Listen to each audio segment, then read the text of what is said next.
Unique এই গলার ডিজাইনটি কাটিং ও সেলাই শেয়ার করব ফুল ভিডিও। ফার্স্ট টাইমে গলার মাপ অনুযায়ী গলাটি আমাদেরকে এভাবে মার্জিন করে তারপরে কাটিংটি করে নিতে হবে। নিচের দিকে 2 ইঞ্চি মার্জিন করতে হবে। করে নেওয়ার পরে এইভাবে আমাদেরকে ভি শেপ দিয়ে গলার ডিজাইনটি কাটিং করে নিতে হবে। ওকে, ভিডিওটি পরবর্তীতে দেখতে চাইলে অবশ্যই আপনার আইডিতে শেয়ার দিয়ে রাখবেন।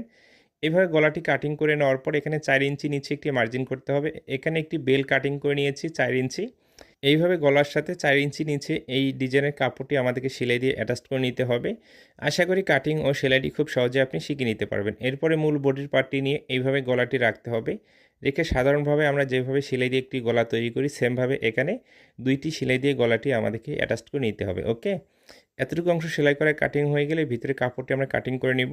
আপনি যদি আমার পেজে নতুন হয়ে থাকেন, পরবর্তী ভিডিওগুলো নিয়মিত দেখতে চান, অবশ্যই পেজটিকে ফলো দিয়ে রাখবেন। ভিডিওটি ভালো লেগে থাকলে অবশ্যই লাইক ও কমেন্ট করবেন।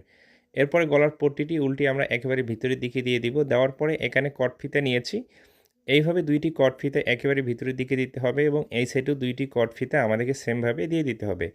দেওয়ার পরে দেখুন এখানে কিন্তু অসাধারণ একটি গলার ডিজাইন তৈরি হচ্ছে এবং এই কট ফিতাগুলো আমরা এখন কি করব, গলার সাথে সেলাই দিয়ে এখানে অ্যাটাচটি করে নেব। আমি যেভাবে দেখাচ্ছি সেমভাবে আপনিও চেষ্টা করুন, খুব সহজে এই গলার ডিজাইনটি তৈরি করতে পারবেন। যে কোনো কাস্টমার কিন্তু এই গলার ডিজাইনটি পছন্দ করবে। ভালো থাকবেন, সুস্থ থাকবেন।